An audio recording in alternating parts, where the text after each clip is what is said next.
Hey, let's unpack this. You know that feeling, right? Okay. Staring at a sink just full of murky water that absolutely will not drain. Oh, yeah. Or the toilet makes that weird gurgling sound instead of flushing properly. Exactly. Or maybe there's just this sort of funky smell you can't quite pin down.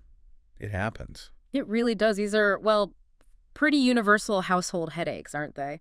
And while, grabbing the plunger is usually the first move, Right. there's often something a bit more complicated going on inside those pipes. That's it. And it's exactly what we're getting into today. We want to explore the real reasons behind, those annoying drain clogs, the toilet backups, even those weird sewer smells. And we've got some great insights here drawing heavily on the experience of a plumber who's seen it all, literally years working right here in Northern Virginia, plus some really helpful backup info from articles and sites. Yeah, the idea today is to go a bit deeper than just, oh, it's clogged. We want to understand the why behind it. So you can, figure out what might be happening and crucially when it's really time to get a professional involved. Think of it as your shortcut to understanding your home's plumbing a little better. We're combining that hands-on plumber know-how with info from plumbing websites and even taking a peek at what drain cleaner companies maybe don't advertise so loudly. Okay, sounds good. Ready to dive in? Metaphorically speaking, yes. Let's do it. All right, so first up, those common localized clogs, the everyday stuff, our plumber source, he really breaks down the usual suspects, starting in the bathroom. Ah, the bathroom. And yeah, no surprise here. Hair is enemy number one. Totally. It just gets down the drain, mixes with soap scum, that residue from bar soap or even body wash, and it creates this sticky mat. Sticky is a good word. He actually mentioned pulling out wads of this stuff, hair and soap mixed together, that he described as, and I'm quoting here, the size of a small rodent. Wow. Yeah, that's graphic. But it paints a picture, doesn't it? It really does. Makes you want to buy all the drain covers. Yeah. And he says this stuff often collects right there, just under the drain opening, acting like a net. Catching more and more stuff over time. So if your shower drain seems slower and slower. That's probably what's hiding just out of sight. Yeah. Okay, so moving to the kitchen. Here, the big problem is, well, different. It's grease and food bits. Yeah, grease is huge in the kitchen, and it's something people really underestimate, I think. Pouring cooking fat, bacon grease, even oily sauces down the sink. It seems harmless at the time, maybe, especially if you run hot water. Right, but that grease cools down pretty quickly once it's in the pipes, and then it solidifies. It coats the inside walls. And then what? Food particles get stuck. Exactly. Coffee grounds, bits of eggshell, tiny scraps.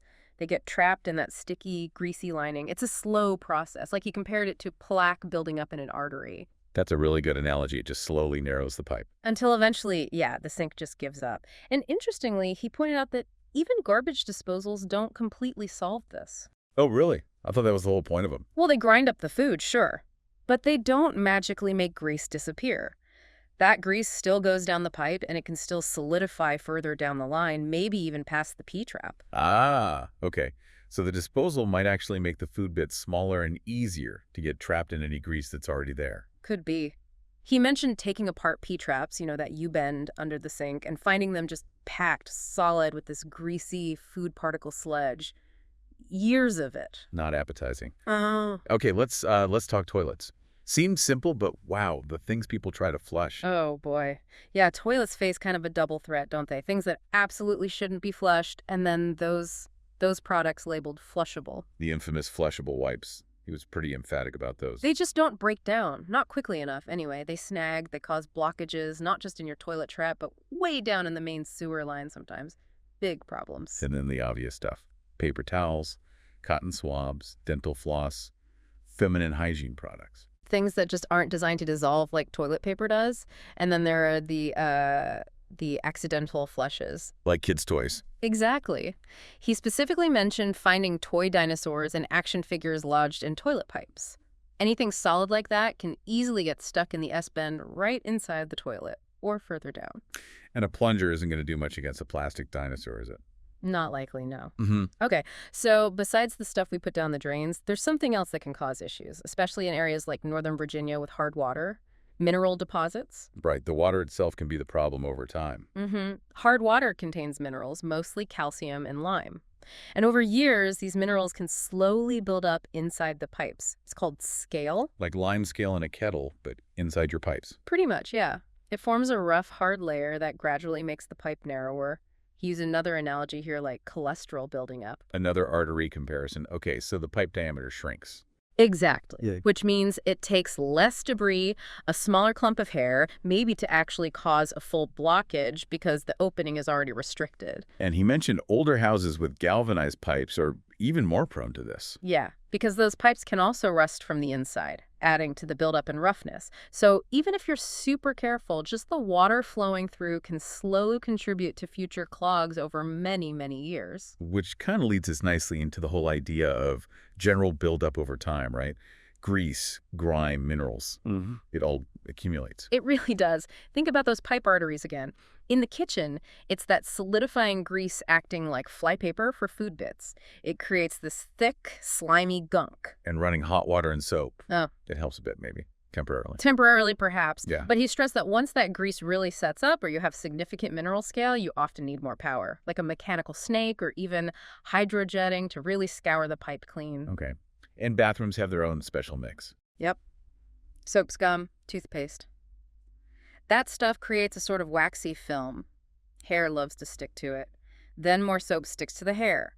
Add in mineral deposits. You get this lovely clogged cocktail, as he put it. Exactly. And this buildup explains why those chemical drain cleaners you buy at the store often don't work that well or only work for a little while. Right. They can't just melt away solid grease or hard scale. Often not. They might burn a small channel through the soft part of the clog so it drains slowly for a bit, but they rarely remove the whole thing. Plus, the harsh chemicals, they can actually damage your pipes, especially with repeated use. PVC can warp, metal can corrode. That makes sense. And he had that image of pulling out, what was it, baseball-sized chunks of solid fat. Yeah, from kitchen lines. It really shows you how bad that buildup can get over time. It doesn't just disappear. Definitely not. Okay, so blockages from stuff in the pipes is one thing, but sometimes the problem isn't stuff, it's air. Let's talk about plumbing vents. Ah, yes, the vents. This is something most people never even think about, but it's critical for your plumbing to work right. So what exactly do they do? Well, basically, every drain in your house connects to a vent pipe. These usually run up through the walls and exit through your roof. Their job is twofold. Let fresh air into the drainage system and let sewer gases safely escape out. Okay, air in, gases out. What happens if that vent gets blocked, like leaves or something on the roof? Precisely. Leaves, bird nests, frost in the winter, debris. If that vent gets blocked, air can't get in properly, and that causes problems. Like slow drains. Yes, slow drains are a big one, and often you'll hear gurgling noises coming from the drain as the water struggles to go down. That gurgle is literally air trying to bubble back up through the water because it can't get in through the vent. Ah, so the water flowing out creates a vacuum, and if the vent is blocked, it tries to suck air from somewhere else, like back through the drain itself. Exactly. He told a story about someone who kept snaking a drain, it seemed clear, but it was still slow. Turned out a bird had built a nest right inside the vent pipe on the roof. Once they cleared that, boom, drain worked perfectly. Wow. Okay, what else can a blocked vent cause? Strange toilet behavior is another sign. You might flush one toilet and hear gurgling in a nearby sink or tub. Or in bad cases, the suction can be strong enough to actually pull water out of the P-traps under your sinks or even lower the water level in your toilet bowl. Whoa, so you might find a toilet bowl nearly empty for no reason. Could happen. Or you might smell sewer gas coming from a sink drain. That P-trap, the U-bend, is supposed to hold water to block those gases. If the vent blockage siphons that water out. The gas has a direct path into your house. Yikes. Exactly. So foul odors, especially combined with slow drains or gurgling, are a big red flag for a potential vent issue. He mentioned a specific example, like a rotten egg smell when the tub drains, plus gurgling. Yeah, that could point to a blockage high up in the main vent stack. Could be leaves, nests, frost. He even found a tennis ball once. A tennis ball? How does that even happen? You'd be surprised. But the good news is, often clearing the vent obstruction fixes the problem. If your drains are slow and acting weird and plunging isn't working, definitely consider if the vent might be blocked. Good tip. Okay, moving from air problems to, well, living things getting into the pipes. Tree roots. Ah, tree roots. A classic, especially in areas like Northern Virginia with lots of beautiful, mature trees. They just, like sewer pipes? They love them. Think about it. Ah. Pipes carry water and nutrients. Roots are constantly seeking those out. So they find a tiny crack, maybe? Or a loose joint between pipe sections? Exactly. Especially in older pipes, like clay pipes, the joints weren't perfectly sealed.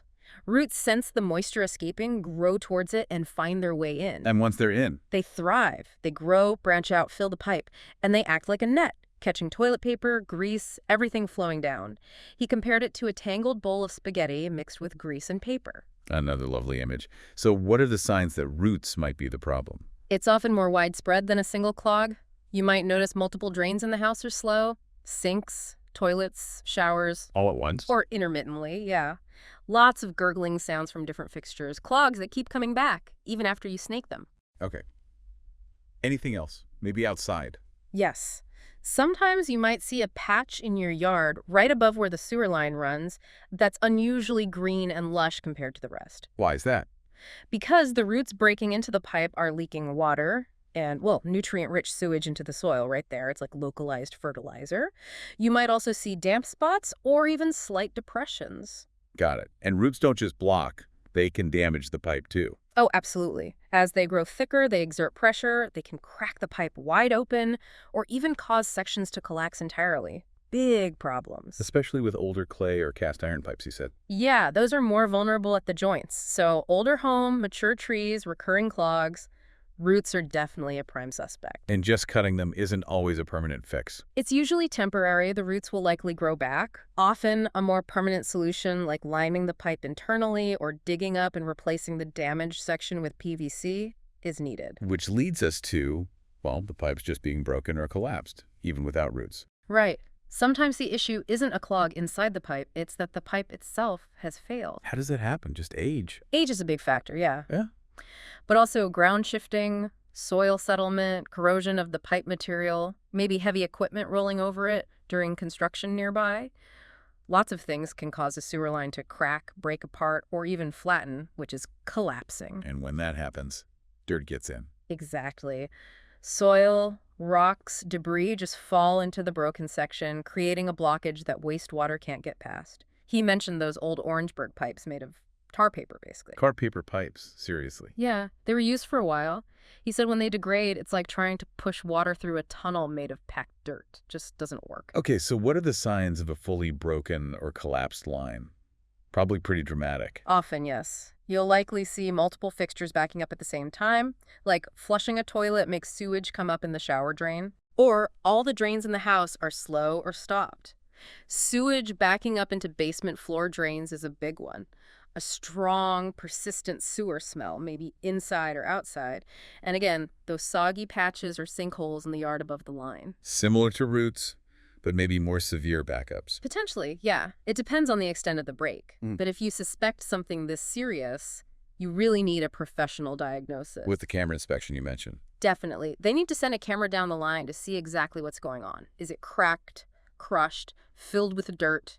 That's the only way to know for sure. And the fix is usually digging. Sometimes digging and replacing the pipe is the only option.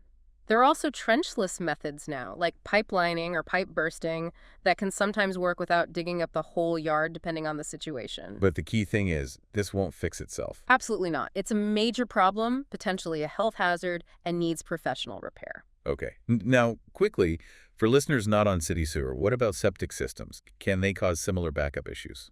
Oh, absolutely. If your house uses a septic system, problems there can definitely look like drain clogs inside the house. What kind of problems? Well, the most common is simply the septic tank being full and needing to be pumped out. He recommended doing that every 3 to 5 years, typically. Okay. What else? The outlet filter on the tank could be clogged. Tree roots can get into septic lines or even the tank itself, just like with sewer lines. Or the drain field where the treated water soaks into the ground might fail or become saturated, meaning it can't absorb any more water. So the water has nowhere to go and backs up. Exactly. Backs up through the system and into the house drains. How would you know if it's a septic issue versus a clog in the house pipes? Sometimes the symptoms are identical, slow drains, backups.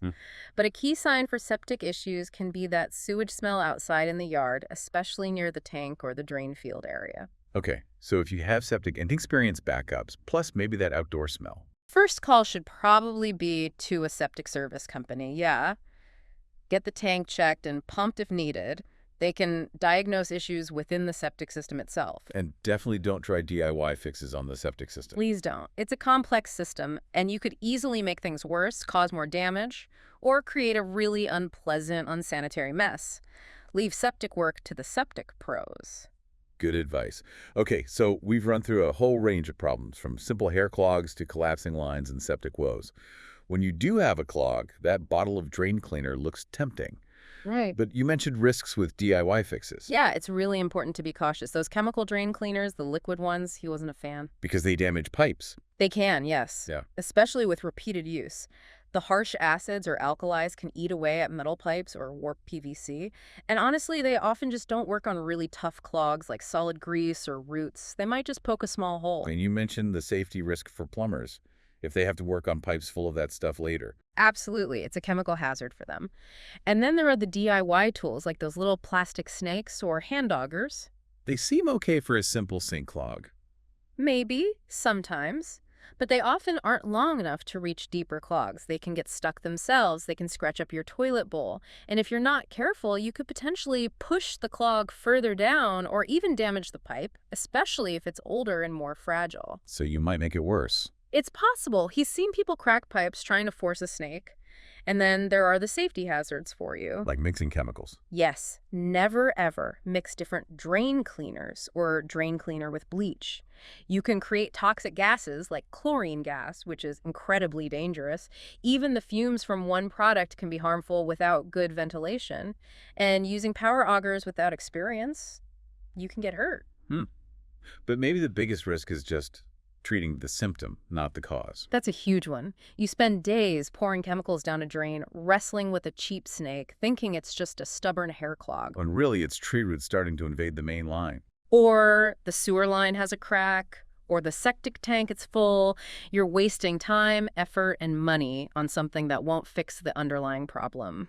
And in the meantime, the real issue might be getting worse, causing more backup, more damage. So the DIY fix delays getting the right diagnosis. Exactly. A pro can figure out the root cause, pardon the pun, and recommend the right solution, not just a temporary patch. Okay, that makes a lot of sense. So when is it definitely time to throw in the towel on DIY and just call a plumber? Well, he basically said sooner is often better. It saves hassle, potential damage, and maybe even money in the long run. Are there specific triggers? Yeah. If a simple plunger doesn't clear a slow drain fairly quickly, that's a sign to call. And definitely, if more than one fixture is clogged or backing up at the same time, sink and toilet, or multiple drains are slow, that almost always points to a mainline issue. And that needs professional equipment. For sure. Yeah. Also, any persistent foul sewer odors inside the house, Yeah. that's not just unpleasant, it could be a health risk or signal a break in the line somewhere. Call immediately. Okay. And the benefit of the pro is? They have the right tools, first off. Video cameras to see inside pipes, powerful augers that can cut through roots, high-pressure water jetters to thoroughly clean lines. Stuff you can't just rent easily. Right. And they have the expertise to know which tool and method is best for your specific problem.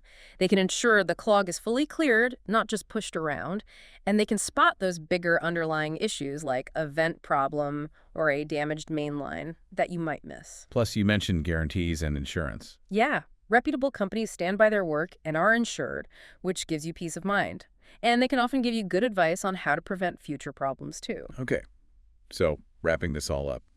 It sounds like plumbing issues can stem from a whole lot of different things. Definitely. From simple stuff like hair and grease buildup right near the drain to much bigger, more complex problems further down the line like roots, broken pipes, or septic failures. And trying to fix it yourself while tempting comes with risks, damaging pipes, not actually solving the problem, maybe even safety hazards. Right. Recognizing when you're out of your depth and calling a professional early can save a lot of trouble. Their ability to diagnose the real cause is key. So maybe a final thought for everyone listening. Think about your own home. How old is it? Do you have big trees near your sewer line? Have you been dealing with recurring slow drains or clogs that just seem to keep coming back despite your best efforts? If so, maybe it's time to stop just treating the symptom and consider getting a professional plumber in for a proper checkup, see what's really going on down there. Couldn't hurt to get a clear picture of your plumbing's health.